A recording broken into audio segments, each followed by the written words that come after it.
Hi everyone, really warm welcome to you all, and it's really wonderful to see you all here.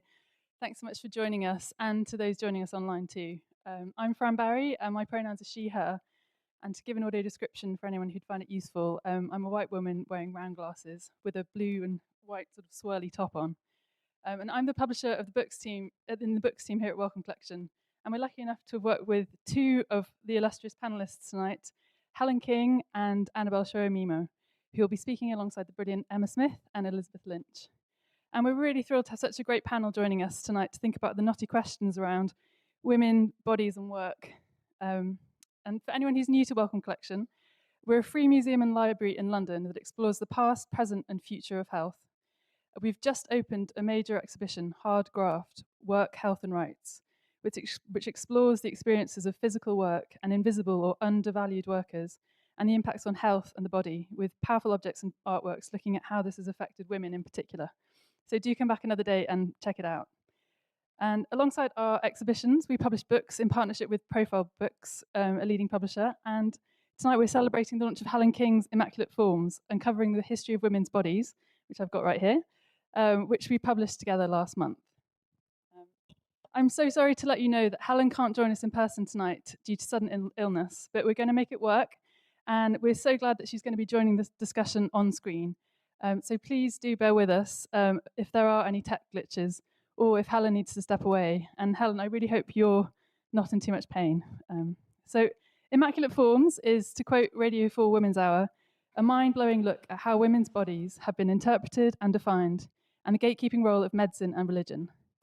It's been described as delightful, timely, and critical by Kat Bohannon. And Helen's book will be on sale as you leave the auditorium. So please do come and join us for tea, coffee, and a chat after the event finishes. So for anyone who'd like to ask a question in the room tonight, please do be aware we've got cameras for live streaming. So the online audience will be able to hear you, but I'm told they'll only be able to see the backs of your heads. The recording will also be available on our YouTube channel after the event. Now it's my real pleasure to hand over to our facilitator this evening, Elizabeth Lynch. Now, Elizabeth Lynch MBE works with artists, organisations and communities as a strategic advisor and researcher. She's interested in arts and science collaborations, youth arts, creative ageing practices, and in making cultural democracy happen. Over to you, Elizabeth. Thank you. And good evening to everybody. Welcome. Thank you for joining this panel discussion on the long and complicated history of women and their bodies in the context of work. As mentioned, I'm Elizabeth, I'm your facilitator. My pronouns are she, her, and I'll start with a brief audio description of myself. I'm an older woman with a black bob wearing a bright green shirt. The panel will share their research and lived experience, including a range of topics such as black women's bodies, infertility, perinatal loss, miscarriage, racism, and birth traumas, pregnancy through rape and abortion.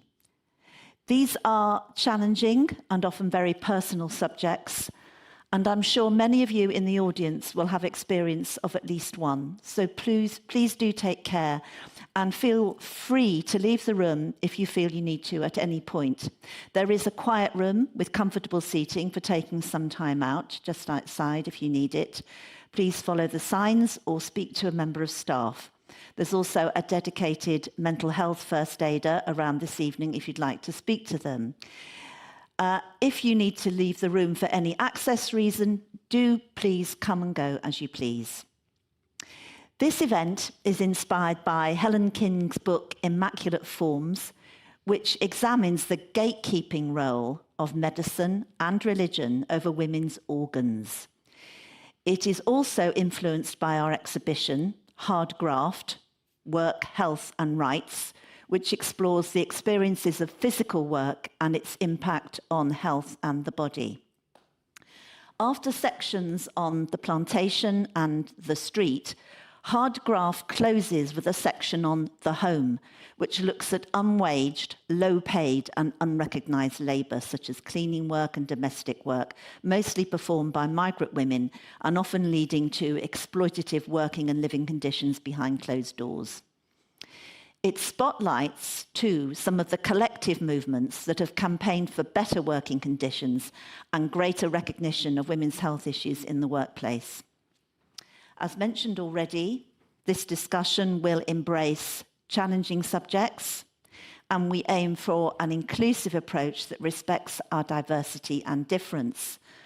The topic is women, and contrary to what some may believe, what makes a woman is a question that has always been open-ended throughout medical history, as explored in Helen King's book. We're all requested to be respectful to fellow audience members and speakers, and not to use inappropriate or defamatory, abusive, obscene, racist, transphobic, discriminatory, or otherwise inflammatory remarks. So now some housekeeping. Before we start, I'm briefly going to run through how we'll run the event. We're here in person at Wellcome Collection, but as Fran mentioned earlier, the event is also being live streamed, and it'll be available to watch again on Wellcome Collection's YouTube channel. So, hello to our live stream audience. Your cameras and microphones will be off, but hopefully you can see and hear us. We have live speech-to-text provided by one-to-one captions. Our British Sign Language interpreters, Shula and Ali, are here, and speakers will also audio describe themselves. The event will last an hour and a half. Each panel member will speak for 5 to 10 minutes, and then the panel will have a conversation before opening up to any audience questions for the last 30 minutes. And then after the discussion, we'll move to the Williams Lounge for tea, coffee, and a chance to chat with the speakers and each other, and to buy books and get them signed if you'd like. So without more ado, I'd like to introduce our panel in the order that they will speak. And please, audio, describe yourselves first. So Helen King, author of Immaculate Forms. Helen. Hello, everybody. Very great pleasure to be here, and I'm very sorry I can't be there in person. I hope this is working. Yes, it sounds like it is. Yes. I'm getting an echo, so it must be. Self-describe. My pronouns are she, her. I'm an older white woman with rather dyed blonde hair, and I'm wearing a blue dress and a blue scarf. Thank you. Next, Annabelle Shoemimo, author of Divided.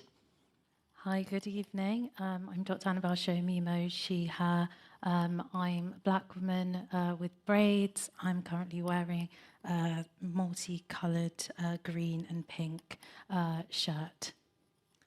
And Emma.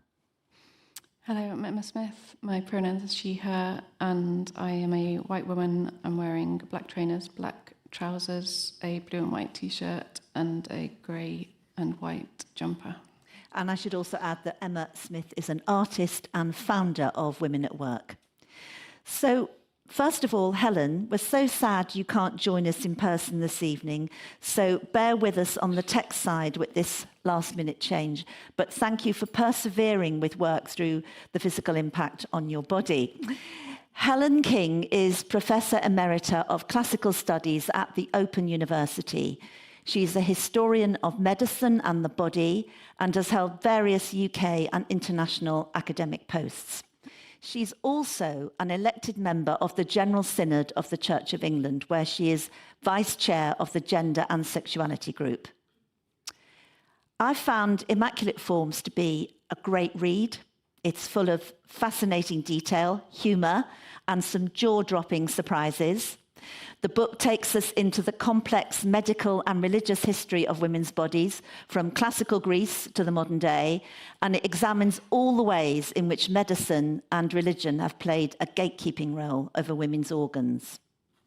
Helen, over to you to tell us more. Thank you very much. So Hard Graft looks at the relationship between work and health, and my book Immaculate Forms examines the messages that women have been given about their bodies and their health by medicine and religion. It's arranged as 4 chapters: breasts, clitoris, hymen, and womb, which takes us from the outside ever deeper inside the body into those parts of our flesh that we can only see with modern technologies of visualization. And it also takes us from fact to imagination.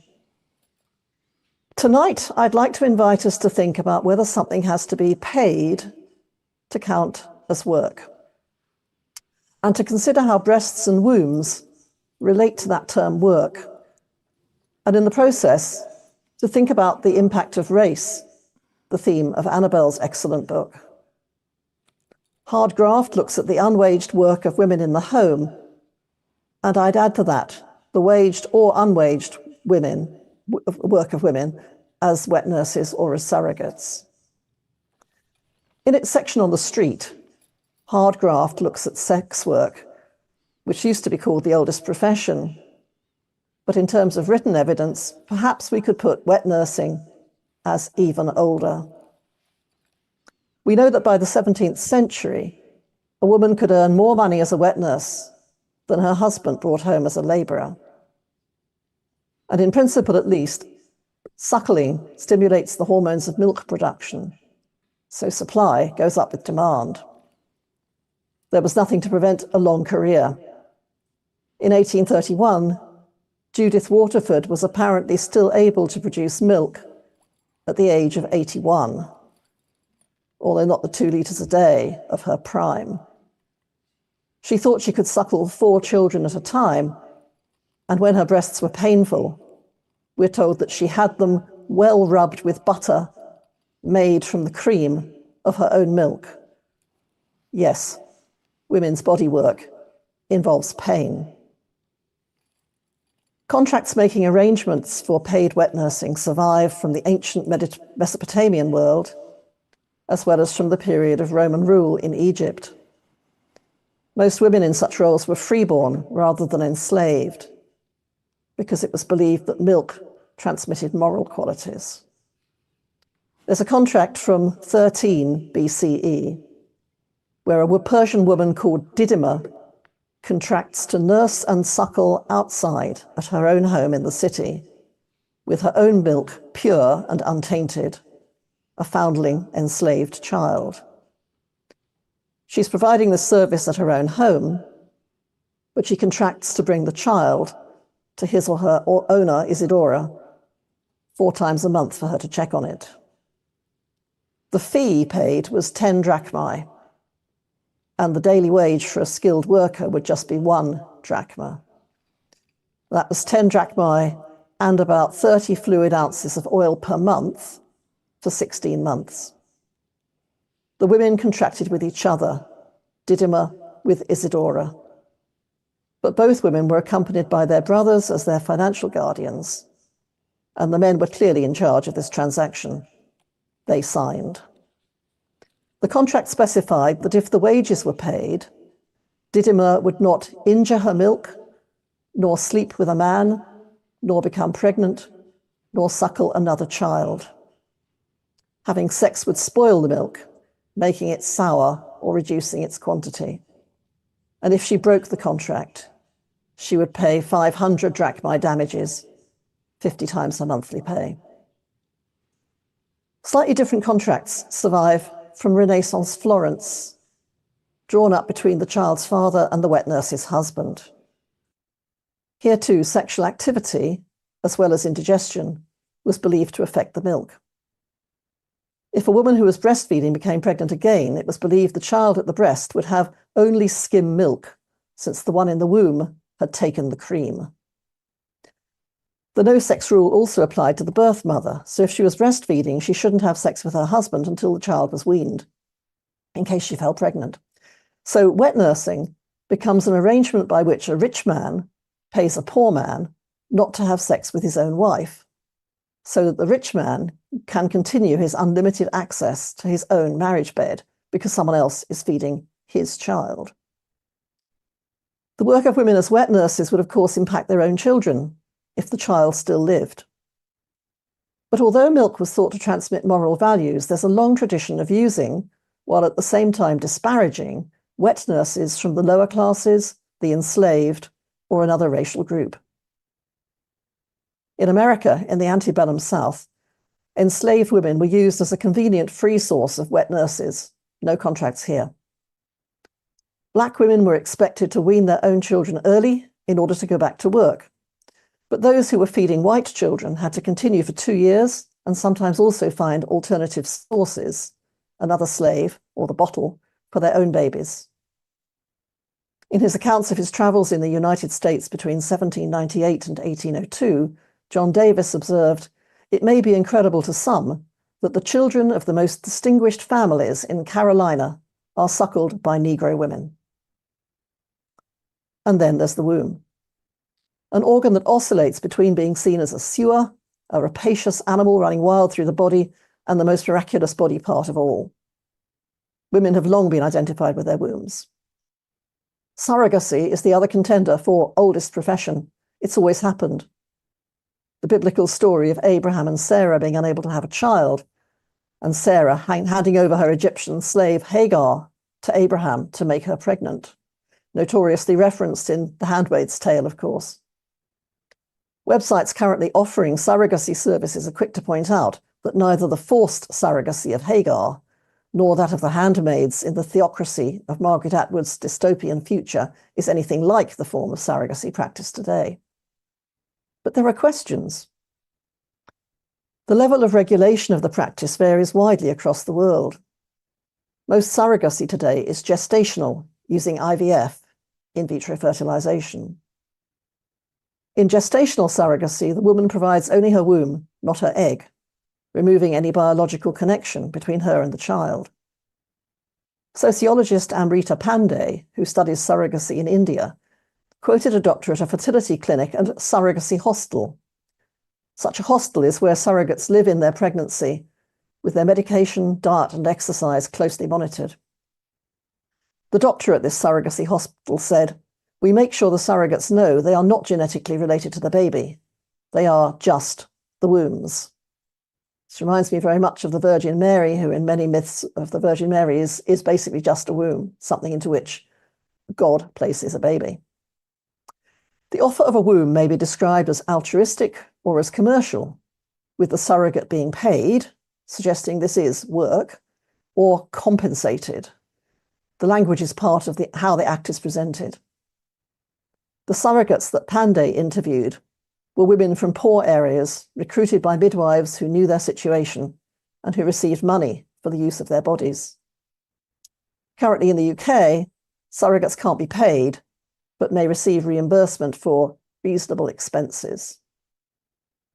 As the woman serving as the gestational surrogate is not the biological mother, what is she? In language recalling one historical view of the womb as merely a container, with the woman contributing nothing to the child, such women have been described as gestational vessels, or as simply a vehicle for the fetus. In the UK, however, Section 27 of the Human Fertilisation and Embryology Act of 1990 clarified the issue of legal parentage by defining the child's legal mother as the woman carrying it, regardless of whether mother and child are genetically related. So I hope that's introduced some of the themes and given you something to think about. When is breastfeeding or pregnancy work? But also, how are prejudices about race set aside when that proves more convenient? Thank you very much.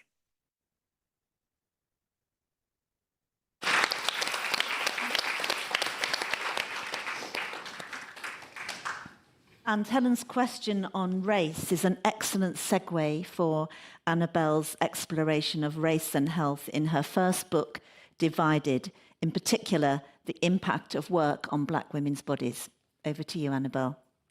Thank you very much, and thank you. Hopefully this does follow on quite nicely from Helen. So I come to this conversation as a woman, a new mum to a 3.5-month-old baby, and I'm currently exclusively breastfeeding and on maternity leave, or on maternity leave from some of my roles.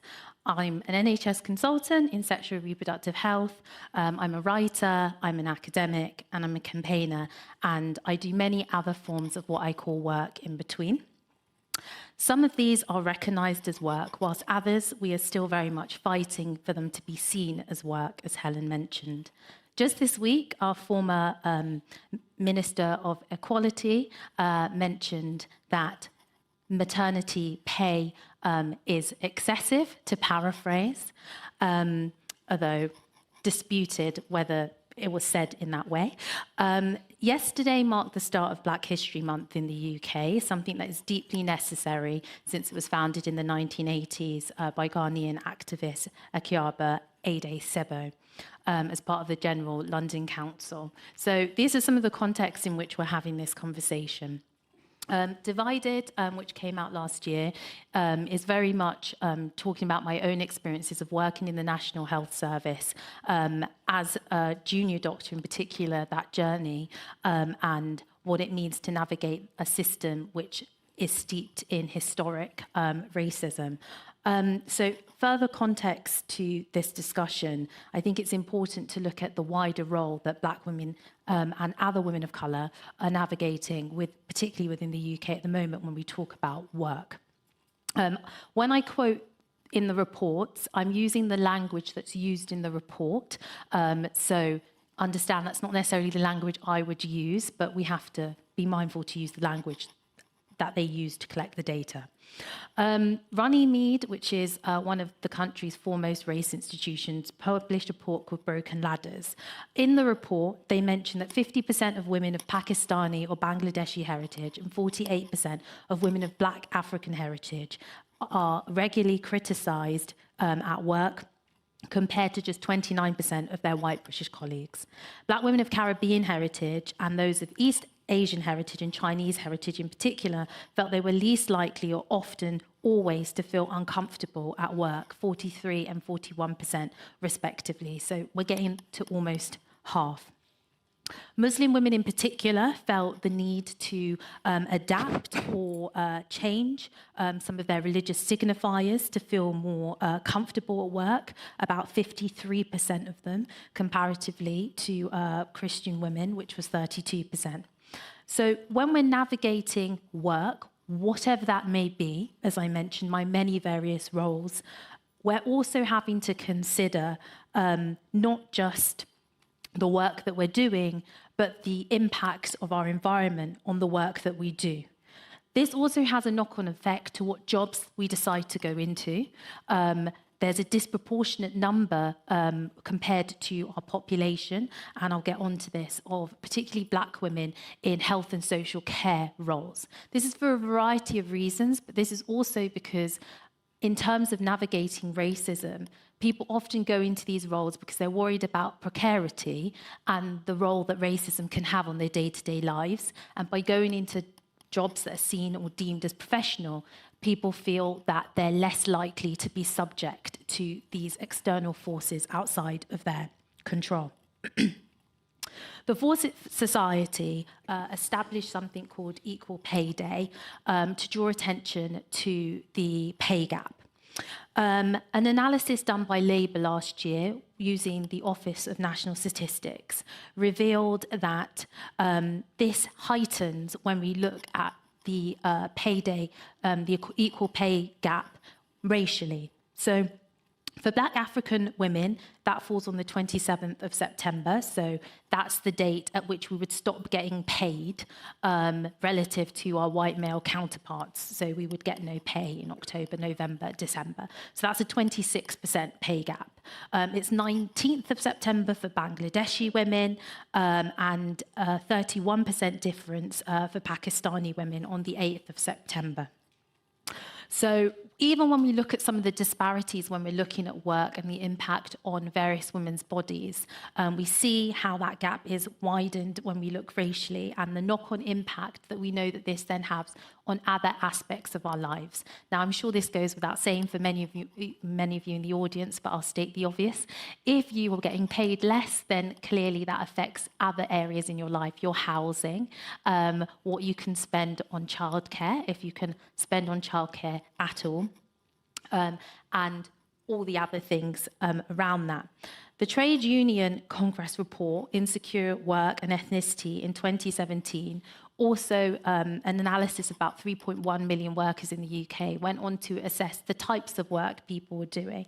So we currently have a state in the UK where 0-hour contracts are flourishing among a cost of living crisis. 1 in 13 Black, Asian, minority ethnic workers are on 0-hour contracts compared to 1 in 20 white workers. And you have about nearly 250,000 BME workers on temporary or 0-hour contracts. So we have this double bind or double jeopardy where things tend to get worse based on your racial background and your ethnicity, which for lots of you, I'm sure, goes without saying, and will speak to your own experiences. We also have an issue in terms of when we think about the context of work and what is established as work. Historically, as Helen mentioned, Black women have been very much used in the domestic sphere and used in childcare and as domestic labour. And in this country, that's a follow-on from our long legacy and histories of colonialism, which I discuss in Divided. And this area we still consider not to be an area that should be remunerated properly. The end result of this also has knock-on consequences for other spheres of our lives. So we saw a few years ago, and we saw recently with campaigns and protests in this country, that when David Starkey a few years ago, came out and criticised Black women as Black mothers for not rearing their children properly. And part of the reasons that this criticism goes full circle and keeps happening is because Black women are in roles where they do not have the free time and services because they have a long history of wet nursing and looking after other people's children, and therefore cannot spend the same amount of time looking after their own children. And we see how this is weaponized in debates. We've seen articles in most leading newspapers, often from right-wing thinkers, about how Black mothers are reinforcing gang violence and gang stabbings by not looking after their children.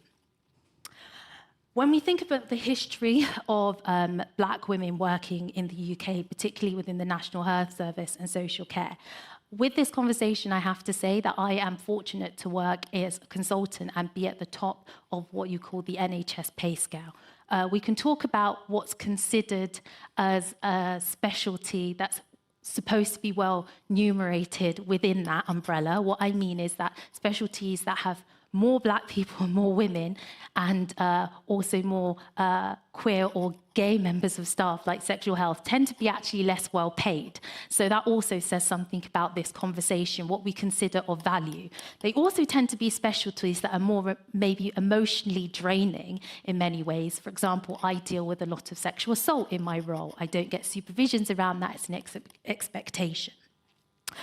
When we look at the whole service and history of the NHS, we know that in this country it could not have been established without the support and workers moving from the Commonwealth.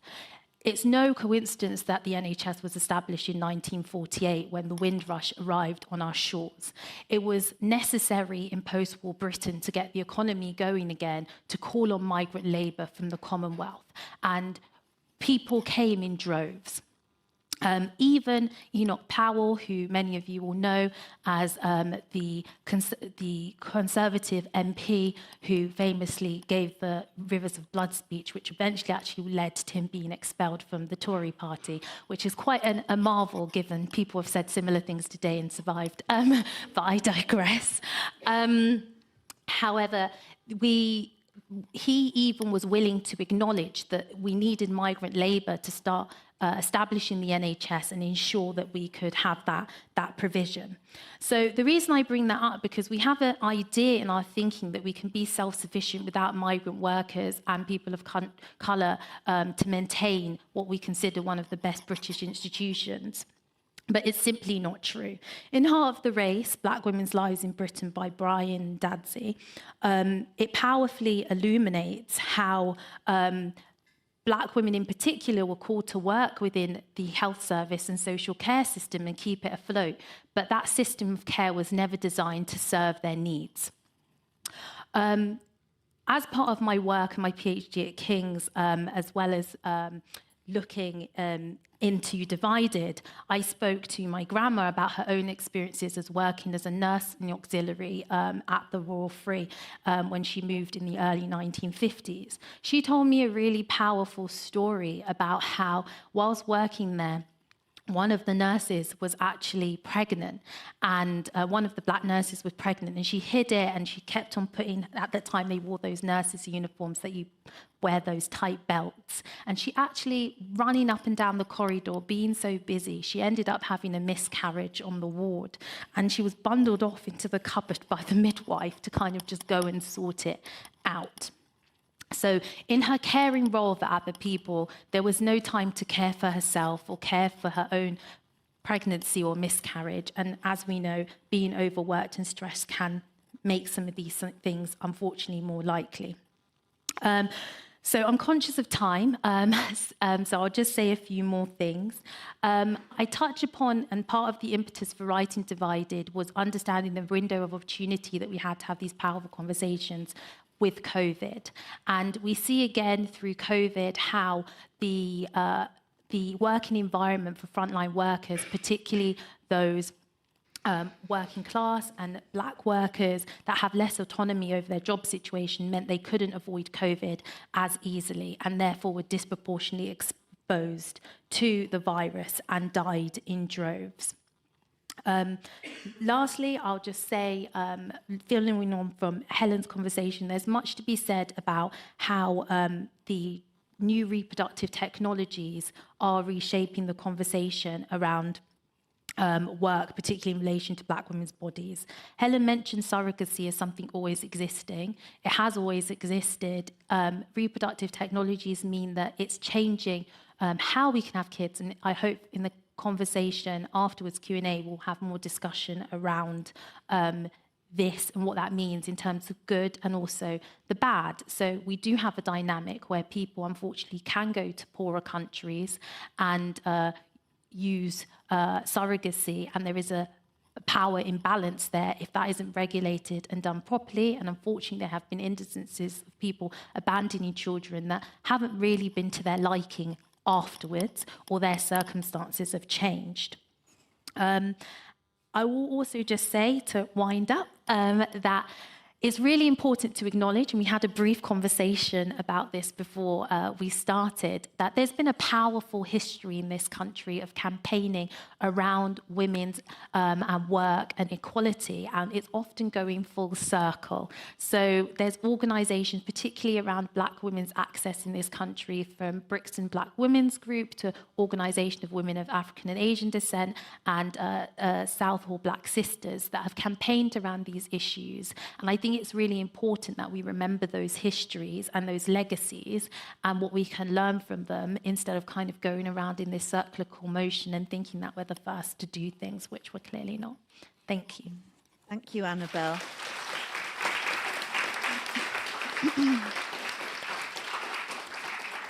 And I hope we can pick up on that last point in the discussion. And I just wanted to say, I forgot to say it earlier, that when I read your book, I thought it was really compelling, very readable. It's an important book. And as one of your reviewers, Leah Hazard, said, it's a call to action. So I'd really recommend it if you want to read it. What's good, I think, particularly as we're here at the Welcome, is how you reinsert the stories of Black and Indigenous scientists and doctors into the historical narrative, reframing all the so-called objective systems that you operate within, and identify who these systems work for. So now our final speaker, Emma Smith, is a visual artist whose work often involves bringing together multidisciplinary teams. She has a social practice and creates platforms for people to share research, experience, and knowledge on human relationships and the places we cohabit, with a particular interest in the hidden and invisible. Emma, in 2020, premiered Reproduction, an art installation on choices, fertility, infertility, preconception, perinatal and neonatal loss, pregnancy, birth, childcare in relation to work. Emma, over to you. Thank you.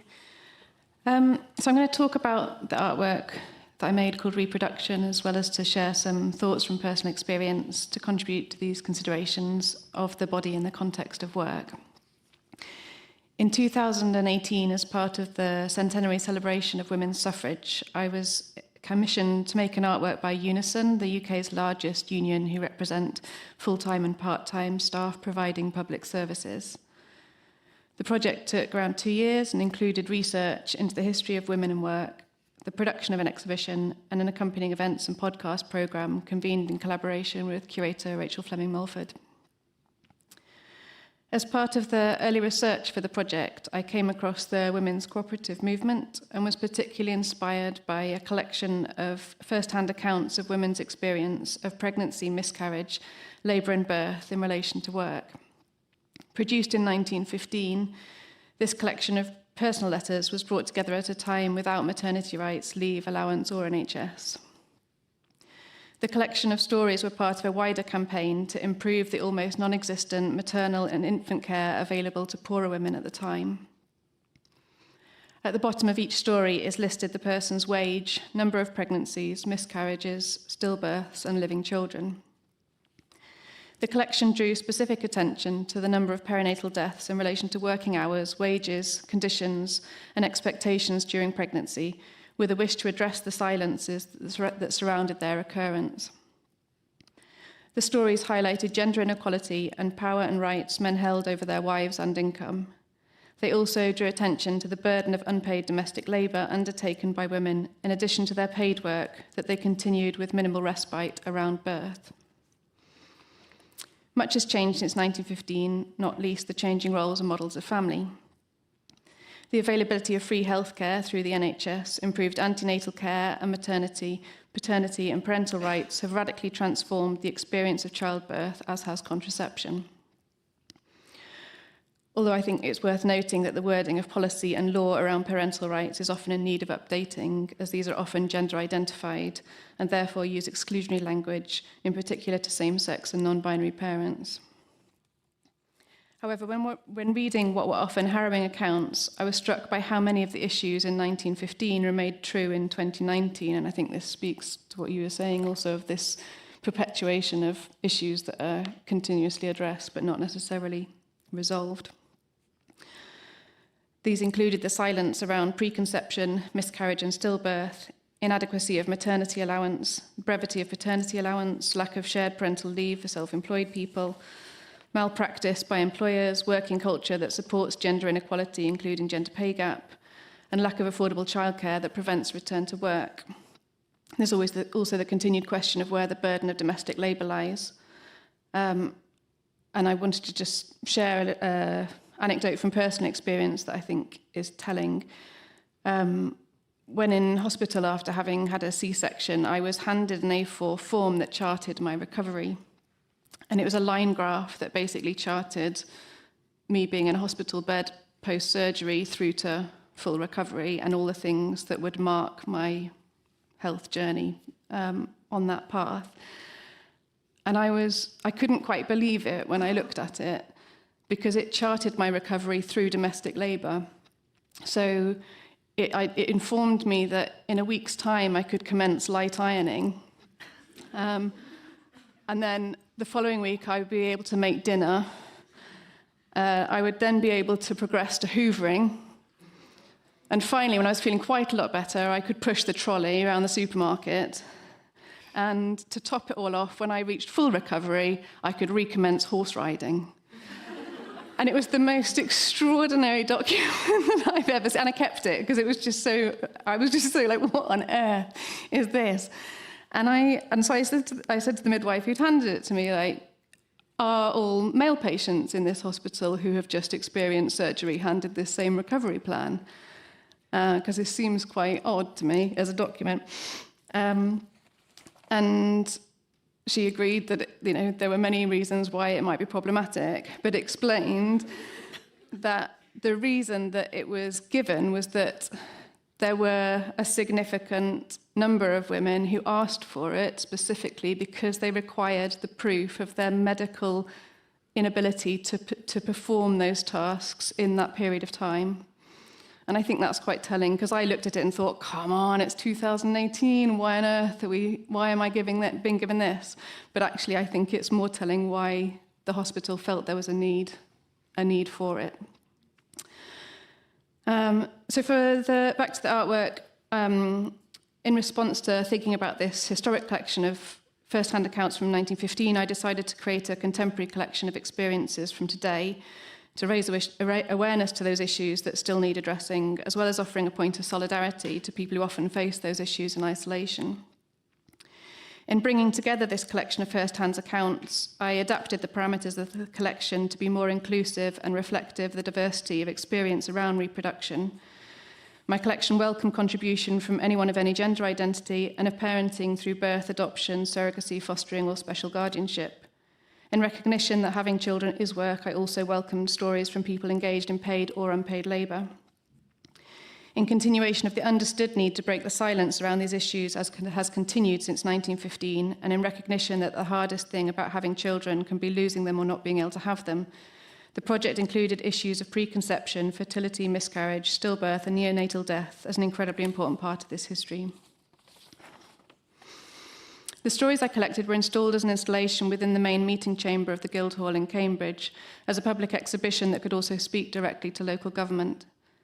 Each story was presented in a uniform dossier as its presentable working exterior, with visitors invited to take their time to open and read the personal narratives that lay within.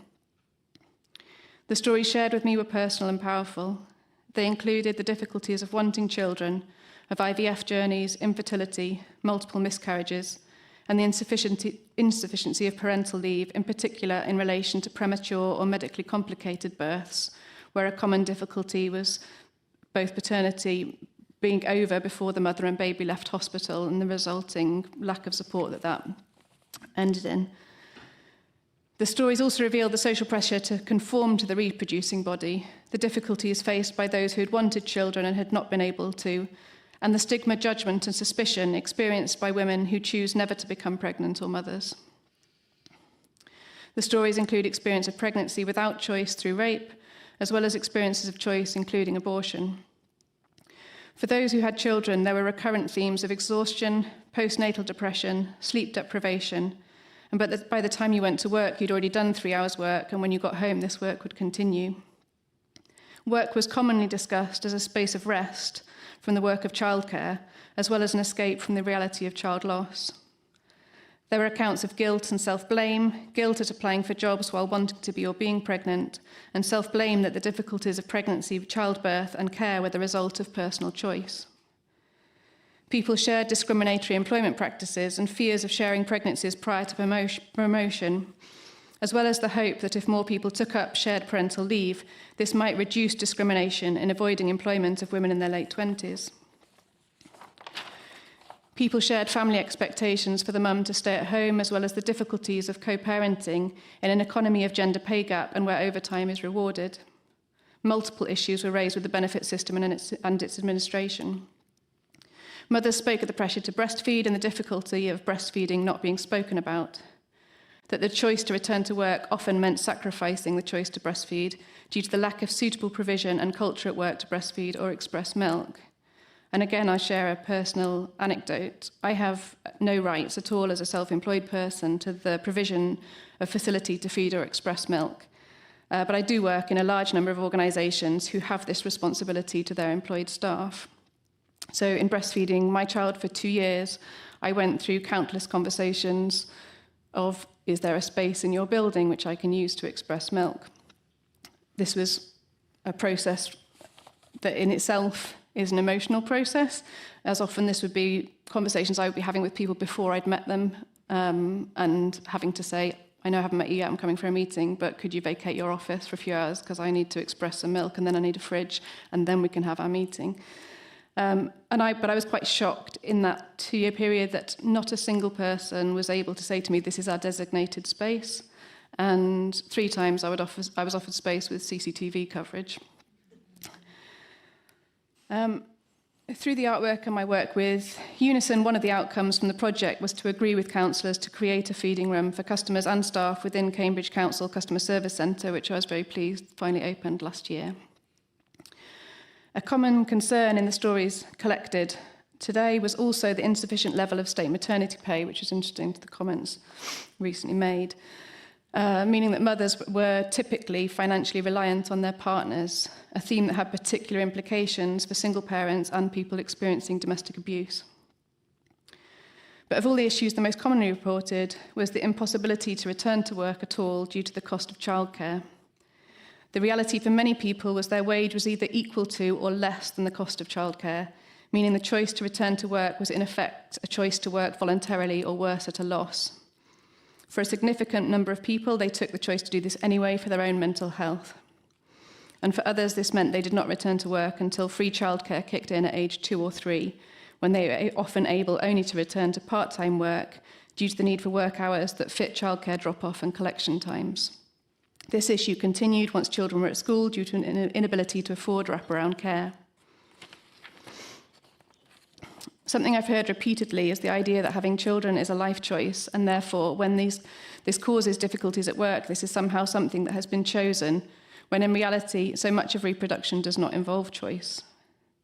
Being invited to participate in this evening's talk made me recall the title of Joe Spence and Ree Ashery's exhibition at Wellcome in 2020, Misbehaving Bodies, which I actually misremembered as Leaking Bodies, which is perhaps telling of my own experiences. But it made me think about what it means to be in a working environment with a body that you do not control or that leaks. There are so many issues that could be part of this evening's conversation, and I'm aware that these are only a few of them, and hopefully some of those that are pressing for others in this space can also be added through group conversation. From my own experience, I knew the journey of having children could be extremely difficult, and I would look at people with children and think how easy they made it look to have produced a child. And it was a shock to me to collect so many stories, each with a major issue that had to be navigated. And it made me think how important it is to talk to one another, to know that we're not alone, and to remember that while we present our acceptable work exteriors, we all have stories beneath the cover. And together to consider how working culture and environments can be improved to combat discrimination of all kinds, but I think importantly to think what actual change we can each make now so that these issues aren't again something we continue to discuss in the same distance of time that's taken from 1915 to now. Thank you.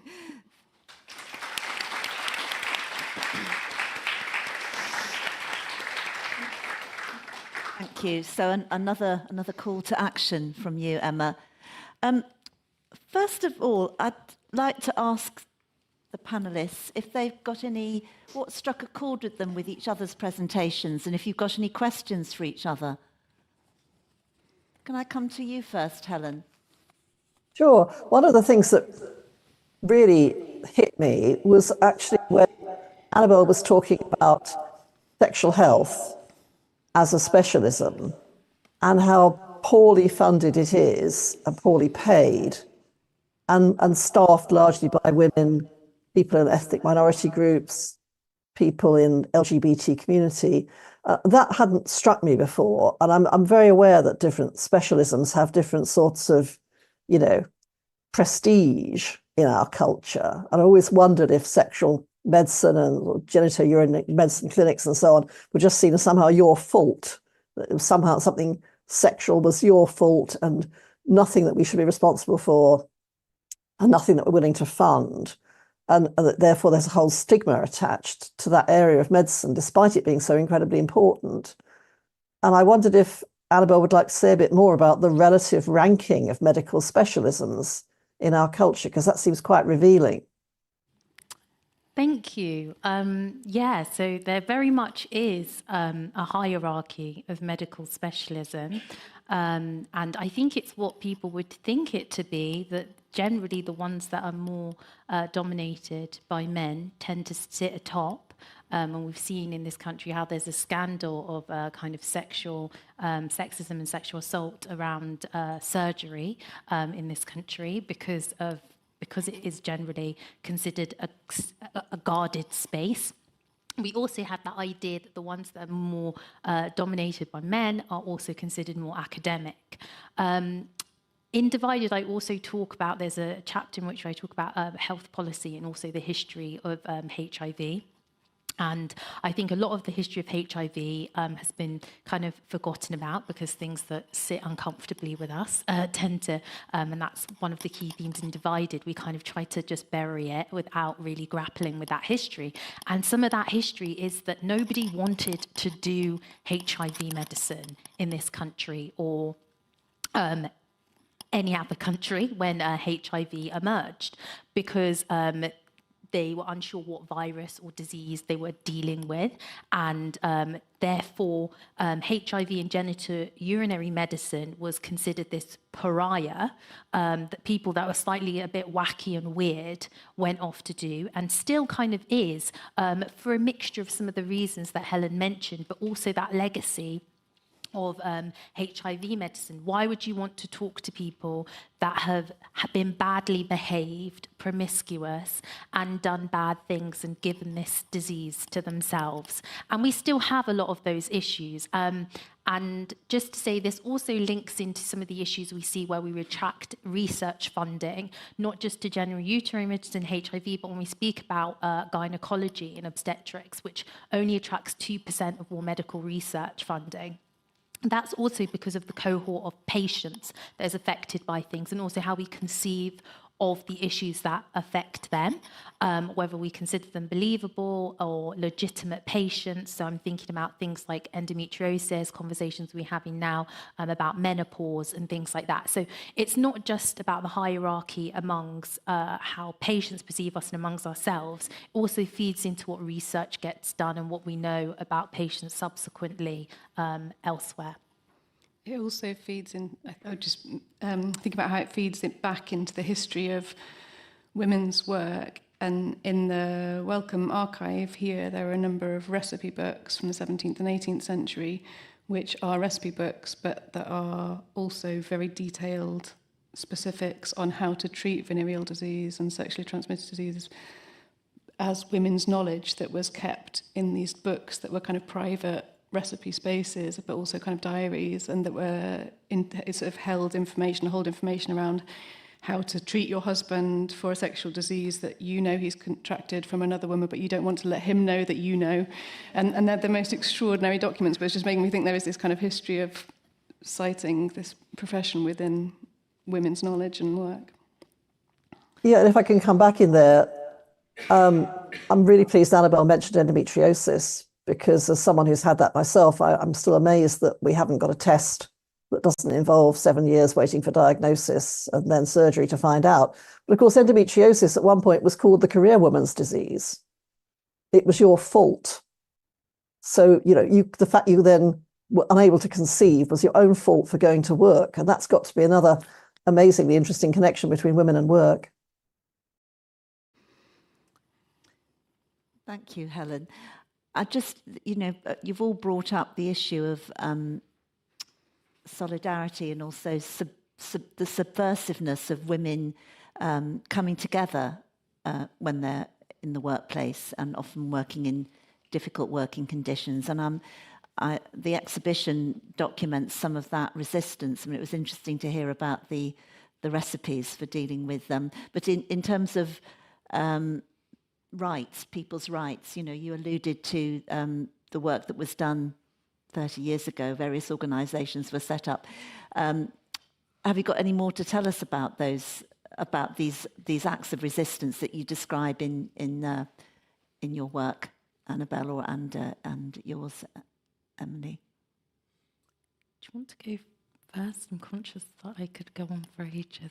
I'd like to. You might have more to say on the project. I mean, on the subject. I think there's so when I say that's useful, I think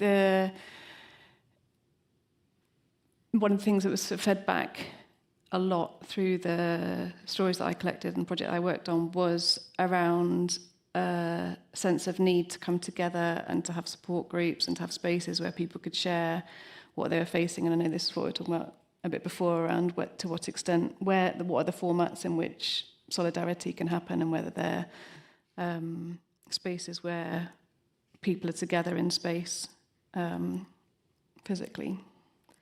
So in terms of powerful acts of resistance, one great book that I think people should go off and read is Stella Dadzy's Kick in the Belly. I'm not sure if people have read it, but it's very good at looking at the experiences of women on the plantation.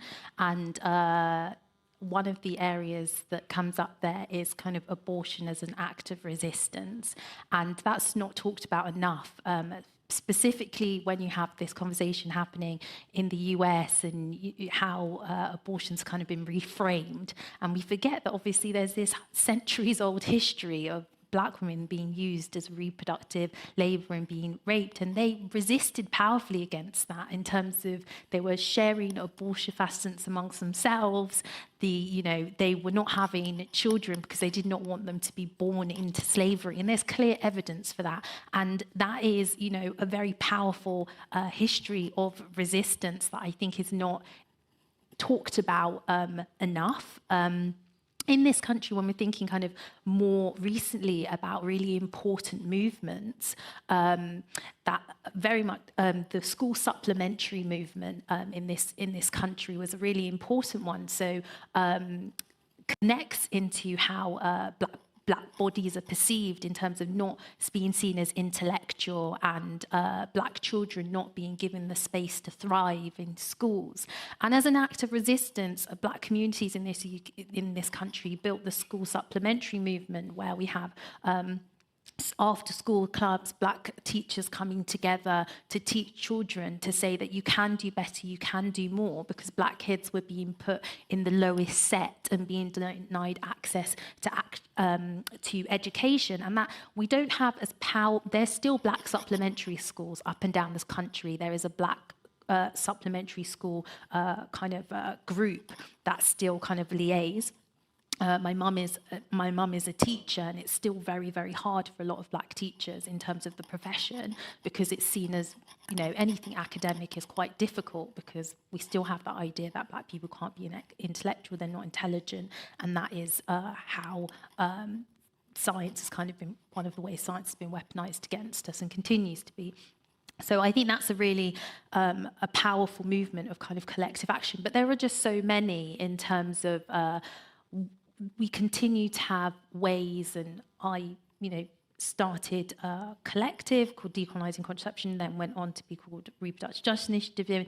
People are constantly setting up grassroots organisations to share information because the system isn't giving you what you need. And we see so many examples of that in the UK, so 5 times more talking about, the maternity disparity, the motherhood group, where people and that's on the legacy of some of these other organisations that I mentioned, like OAD and Brixton Black Women's Groups, who were doing that. If you go and look at the Black Cultural Archives in Brixton, you see how people have been sharing information resources for decades because the system's not giving them the health information and the health literacy that they need. Thank you. And maybe what might be picked up on later in the conversation is you alluded to the fact that some women wrote about going to work for respite from childcare and the workplace being a place that they wanted to be in and not excluded from.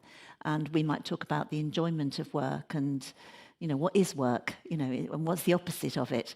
But I think it's 8 o'clock, so I think we should open up to the floor. I'm sure the audience have got lots of questions. For those who'd like to ask a question or share a thought in person, there's no need to say your name, but please do be aware that we have cameras here for live streaming the discussion online. So bear in mind the online audience will also be able to hear you, and the cameras can only see the backs of your head. And if you are joining us online, if you write your questions in the chat, then Natalie here will be able to feed them to us. And just to remind everybody about being respectful to other participants and speakers, and not to use any offensive or derogatory language. If you're in the room here, please raise your hand and wait for me to direct someone to bring you the microphone. And remember, this is being live streamed. If you're online, oh yes, you can comment in the YouTube chat, but remember that your question is going to be in the public domain and subject to YouTube's privacy policy. And we welcome thoughts and comments and lived experience, as long as it's not too long, because we've got to finish at 8:30. So over to you for the questions. And I can see one hand up here and another over there. So where is the microphone now? If you go there first and number 2 over here. Hi, thank you all so much. That was fantastic. I have a question for Annabelle. The Marmot report, there was a new review that came out this week that looked at health inequalities in London and acknowledged that systemic racism was the cause of so much of the health inequalities that we're seeing. And we know that Black women face intersecting forms of stigma and discrimination. And that includes within the workplace that can have a really harrowing impact on our health. However, when we raise issues of racism, we're often told that we have a chip on our shoulder or we can't take a joke. What action can be taken to address these health inequalities that have been blighting the lives of Black women for generations? So, so a great question, and this is Susan Cole's amazing campaigner, actually, broadcaster, and you should all go and look at her work. So thank you for that question. It's a really big question. First of all, I think the Marmot report is really important. We wrote a piece in The Lancet, and I'll also be hopefully authoring something in response to that piece as well. But you should read it. It's important that we have people that are at the forefront of talking about health inequalities, that keep outlining that structural racism is, unfortunately, the foundation of so many of the inequalities that we see. So I think it's a welcome report. I think in terms of the report, is it really saying huge amounts more than what we personally know in terms of, but also what has actually been said by Marmot and others before in the last couple of years, particularly in the wake of COVID, and answering that conversation? It's reiterating some of that again, which is sometimes frustrating because it feels like we are reiterating these points again and again. In terms of answering your question and how we move the conversation forward in terms of the workplace, I think research and information is key in terms of we do have individuals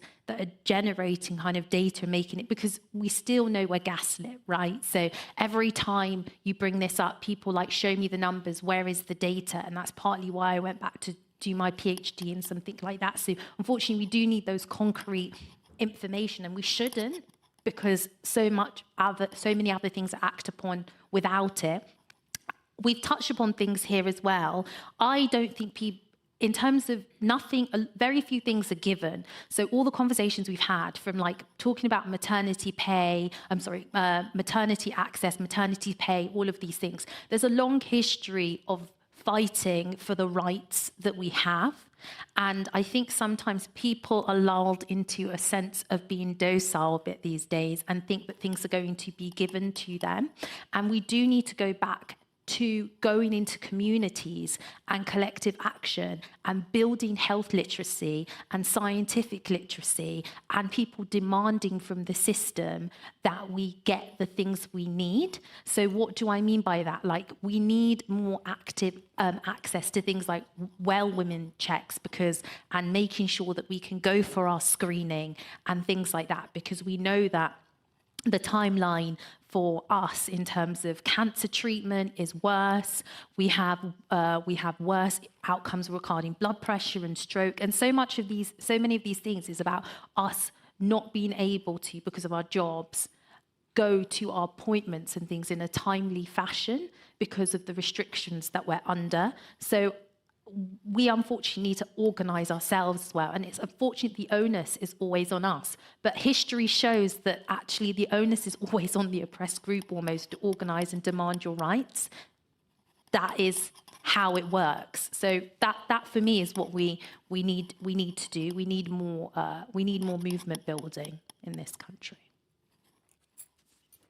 Thank you.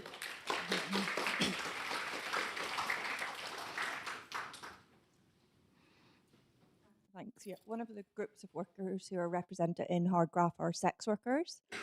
And we're in an environment where a government minister last week bragged about how she'd gone through a report that she'd been given in a briefing and scored out the reference to sex worker, every single reference of it, because there's no such thing as a sex worker. There's only victims. And the Labour government have said that they are going to bring in oppressive legislation to label all sex work as violence against women. Sex workers have organised, as is prevalent in the exhibition for collective action. When they do show, they're told they're bad women, they're pimps, they don't know what's good for them. So when you have workers who are organising and who are being portrayed as not knowing what's good for them, how do we fight against that? And who is going to stand with sex workers at the minute who are naming their work as work? And I think it's come out from the panel, naming work as work is important because then it gives you the ability to refuse to do it and to ask for rights and to ask for compensation for it. But we're in a situation now where sex work is not recognised as work. Well, HMRC recognise it as work, but sex workers don't have any rights. Thank you for the question. Would any of the panel like to respond to that? I'd like to just come in very briefly there, just to say that I think this is a point that's also relevant to what I was asking before about sexual health clinics. There is still an extraordinary prurience about sex in our society. It's quite weird when the right is always saying that we're just sort of obsessed with sex. I don't think we're actually capable of talking about sex. So we're not really able to talk about sex work. We just don't get it. We can't name parts of our bodies. Just look at things like recent statistics, 37% of people in the UK can't actually place where the clitoris is, for goodness sake. If we're that ignorant about our own bodies and we're keeping people ignorant about their bodies because of some idea that this is somehow disgusting and it's all your own fault if you get sick in that sort of area of your body, how can we possibly have a society in which sex work is recognised as work? And I don't want to hog too much time, but just to say, as a sexual reproductive health clinician, I have a lot of contact with sex workers, and both in my professional capacity and then also in terms of grassroots organising things that I've done, and I stand fully with sex workers. And what does that mean? I mean, I think it's important that I say that, I support sex workers' rights, and I think that definitely there is a lot to be done in terms of people understanding the work of sex workers, as Helen has said, because it is a key kind of splintering an issue, because I think there's a more detailed conversation that has to be had around kind of choice and framing, which lots of people can't get over. Now, in my professional capacity, some of the important work that can't be done without sex workers, and if something's historically existed, I don't think it should always exist. But something people do need to understand is that sex work has always existed in some capacity. It's not, it's biblical. And in terms of the work that is important, so, people that are living with disability or exploring their sexuality, if you speak to a lot of psychosexual therapists and things like that, sex workers are actually quite intrinsic to them navigating that area, and they can't navigate that area without sex workers. And this is something that's historically always kind of happened. So there's lots of work that sex workers do that people don't really understand. And I think that's also quite important, having the work recognised. I'm not saying these things are necessary for its legitimacy, but I think there's a lot of lack of discussion because sex is just taboo in our society. And we can't advance sex workers' rights unless people are willing to have these prudish discussions about what sex workers actually get up to. I think there's also a need for people working in precarious labour of all kinds to have solidarity with one another, and have been involved in a number of art projects because artists often are precarious labours where we've stood by other people in other precarious labour situations. And I think having that solidarity across different forms of precarious labour is really important. Thank you. And there was a question at the back.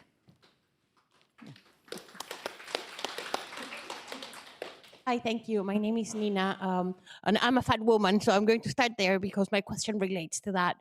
I'm super thankful today to be sitting at the back because they gave me a bigger seat because I don't fit in the seats in this room.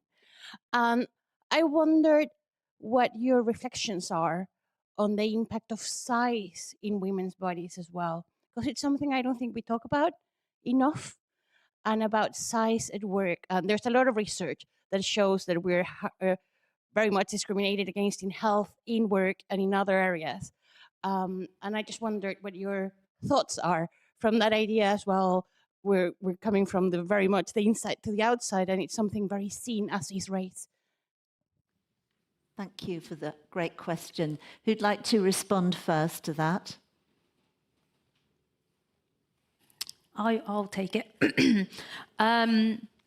So I touch upon weight and how the history of kind of weight and BMI and things in Divided. But I've also written an article about it in is it the Statesman, I think. But I've written an article about it as well. And I think what does fat phobia mean? It's and when we say medicine's fat phobic, what does that look like? I think it's really important to recognise that medicine definitely has a problem with attributing nearly every single thing to weight. And people going into their GPs and saying, I have this issue, and then saying, why don't you lose some weight then? That will make you feel better, nearly all of the time. And when you speak to people that are in the category by the BMI of overweight or obese, they will tell you that story again and again and again. And I think it's a conversation that's being had more within medical systems and medical school, but it definitely is something that we need to grapple with. At the same time, because science is its own discipline, its own kind of, its flaws, and that's why I talk about in Divided, going back to the core of science and who it's kind of discriminated against. But there's a scientific mode of thinking, and a lot of studies that have been done in certain areas attribute to higher risk. For example, if we take endometrial cancer, to being overweight, because having more estrogen and that driving the process of having endometrial cancer. And it's very difficult to get somebody out of that mindset because that's a scientific way of thinking, and they're going to attribute that issue to that specific thing. However, I think there is an over attribution that is happening within medicine, and there is a fat phobia where everything comes down to somebody's size. Because this is the way that people rope learn within medical school, and I do think it's something that needs to be challenged. Body image and what is seen as an acceptable body is so inculcated from such a young age in our society, and it's been a real shock to me in having a child. I honestly feel like it's a battle where I'm constantly, like almost on a daily basis, thinking, how is it that I can communicate to my infant that she doesn't need to look like one of the cartoons out of a Disney movie, and that's not ideal beauty? And there's all sorts of kind of moves and gestures that have been made in all sorts of inadequate ways to sort of try to diversify within these industries. But it is shocking to me the strength and the power of visual imagery in culture from a really young age as to what it is you're meant to look like, and how easily and readily that is sucked up and just then taken as norm, and then at an age when you don't and can't comprehend what it means. And also, just to say, and I'm sure you know more about this, there's much to be said, tying it back to the conversation at hand, about how, as a society, we say that if you're overweight or fat, that we link that to laziness, and trying to unpack that whole conversation and the assumptions there, and massive backlash we've seen recently around people trying to do positive campaigns around exercise and using people that are overweight and people pushing against that as if people that are overweight don't exercise and things like that. So there's a lot to be said around that as well. Hello. So there's loads of questions online. I will ask the first one. So this says, as a Black intersex woman, I would like to ask, are the panel involved in the intersex community in any way? What are your thoughts on intersex women's rights for our bodies and work? You'd like to take that first? I'd be very happy to take that. So intersex people's experience throughout history is something which I've addressed a lot in Immaculate Forms, because it seems to me that if you're going to challenge the binary, the male-female binary, the place to look is the experience of intersex people. And that point at which it was discovered that your outside and your inside might not match, particularly in the 19th century when more dissections are taking place, more postmortems are taking place, and it's being found that someone who lived as a woman all their life, who thought they were a woman, they identified as a woman, then they discover that the person hasn't got a womb. And there's that sort of moment of, okay, do you need these parts to be a woman? Can you be a woman without them? Who are you? And are you talking about intersex people then as between, or as more one or the other of the binary, or as a third group? I think intersex is actually the most interesting area to look at in terms of all the discussions we have today about trans bodies, about women-only spaces. You just can't accept that there is a sex binary. It doesn't work because people who are intersex exist. And just to add to Helen's point, so also I have touched base with intersex activists during my work in terms of doing workshops and events and various things. I'm not actively working with anyone now, but I'm very open to people messaging me if they've got something they think I can support on. Just to say that from our data that we have, intersex as an umbrella term, as Helen's already outlined, is we think about 1% of the population. But then we have to think globally. We don't do chromosomal analysis on like the whole world, or very fraction of the people will have chromosomal analysis, even in this country that has very good medical care. So the actual prevalence of intersex people is likely a lot higher than that. And when we get into prevalences of, like 2-3%, that's a variation of normal. That's not, and that, I think that's very inconvenient for people, It doesn't fit neatly into these historical groupings. But that is the reality. It's a variation that exists that has to be acknowledged, and it doesn't fit neatly, as Helen mentioned, into this binary idea. And it's a lot more prevalent than I think medicine, science, most people are able to acknowledge. Do you have another question? You said there were lots. Okay, I'll just ask one more for now. How do the pressures to keep up with our male counterparts and a capitalist system affect the way we value our careers and our bodies?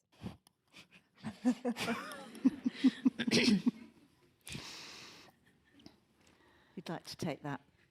I mean, what was interesting in hearing lots of people's experiences was that there's sort of two issues. There's the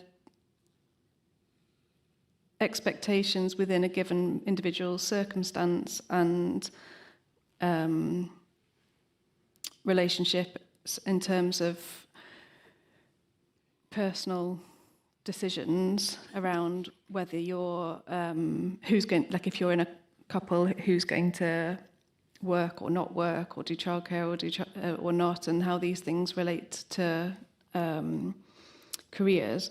But I think one of the things that I heard often was that even where people were in a really sort of privileged position of having two people in a home who were keen to allow one another to work and follow their own sort of career paths and deal with parenting if that was something that was part of the home in an equal fashion.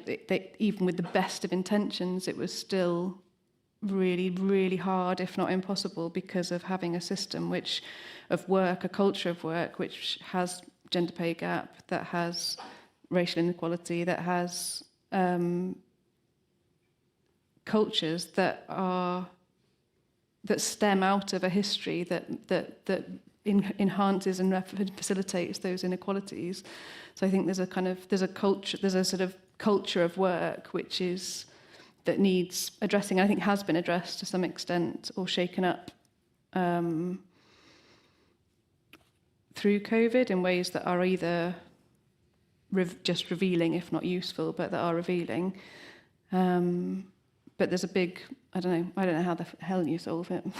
It's a massive bloody problem. We've got time for one more question and a short answer.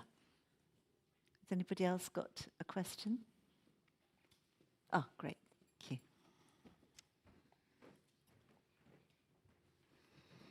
Thank you. Thank you very much to all the panelists for all the work you do. It's been really inspiring. I have a question for all three of you, so I don't know how short the answer is going to be. But I was just thinking about the question of recognition of pregnancy and breastfeeding as work. If we were in a society that widely did recognize this as work, what do you think would be the impact of that? Would that act to valorize this reproductive labor, or would it act to devalue it? I'm going to cheekily take that first, just because I've recently been pregnant and I'm currently breastfeeding, and I think this is very fresh, and it's my first pregnancy. And I think there was an advert years ago. Was it like if Carlene did breastfeeding, and it was like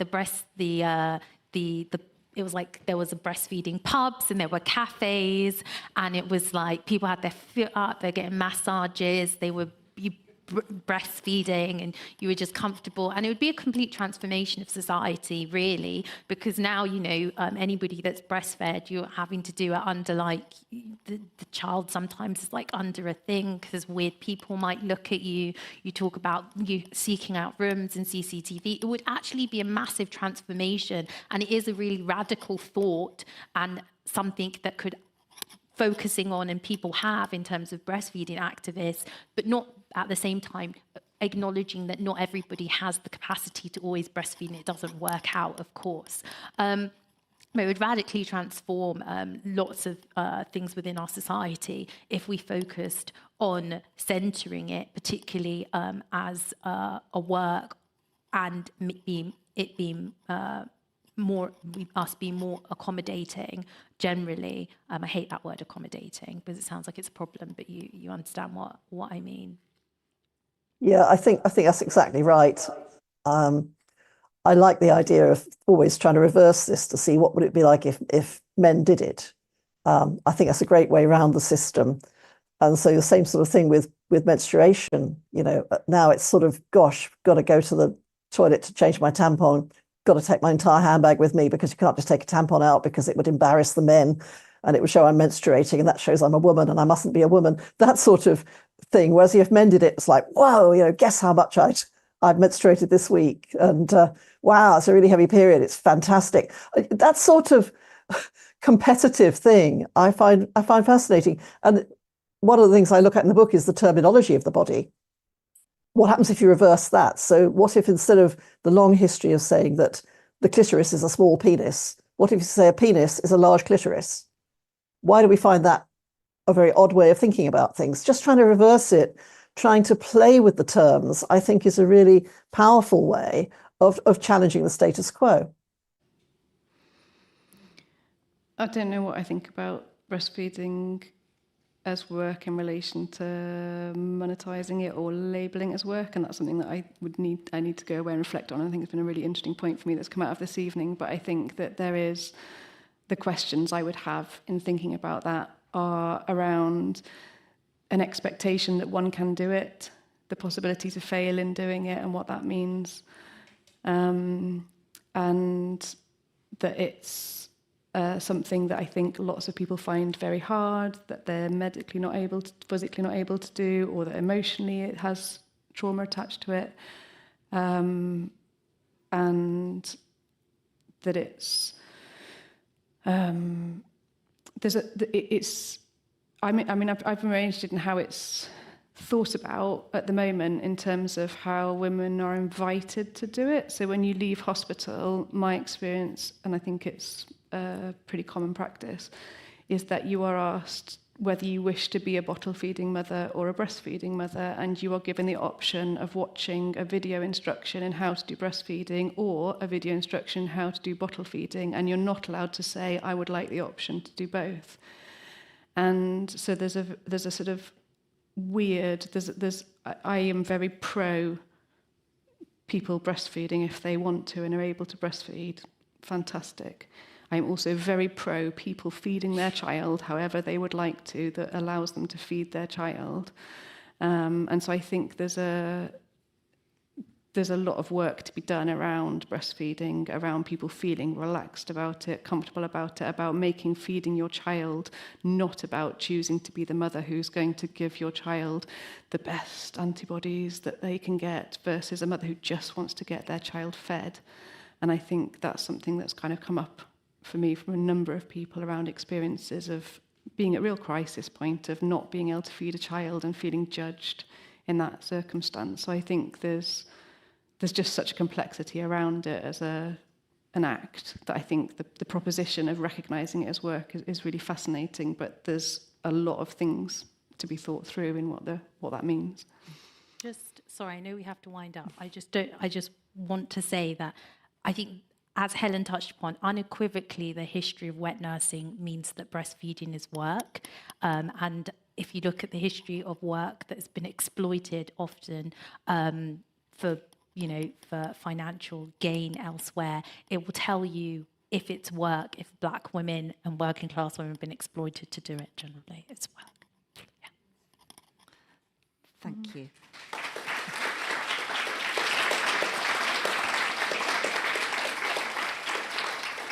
It's going to be quite a challenge for me. I'm not sure I can summarise such a wide-ranging conversation, such a rich conversation that we've had as a result of the panellists and the fantastic questions from the audience, both in the room and online. A couple of things that jump out are self-organisation for the oppressed, data, prurience around sex and anything to do with women's bodies, get over it.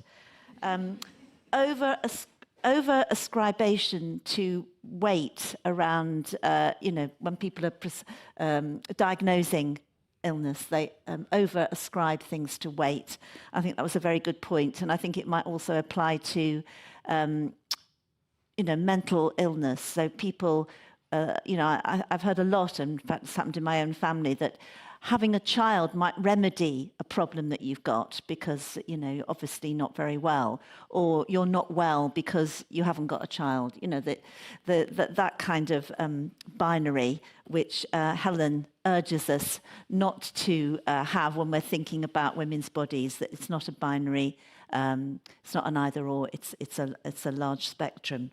So thank you, Helen, Annabelle and Emma, for joining us, and for all of you for sharing your thoughts and questions.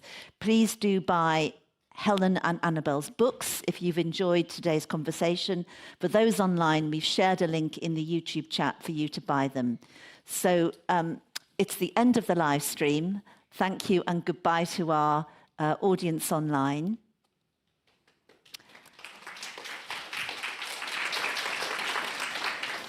And a final note on what's next this evening. Myself and the panellists are now leaving the room for a very short break to get ready to continue the conversation with you over tea and coffee and book signing. So please head out via the back of the auditorium towards the Williams Lounge, which is on the same level and signposted, where you can rejoin them if you like. And there'll be books to buy and get signed if you'd like to. Doors close at 9:30. Thank you. Thank you very much. I need to pump my booty.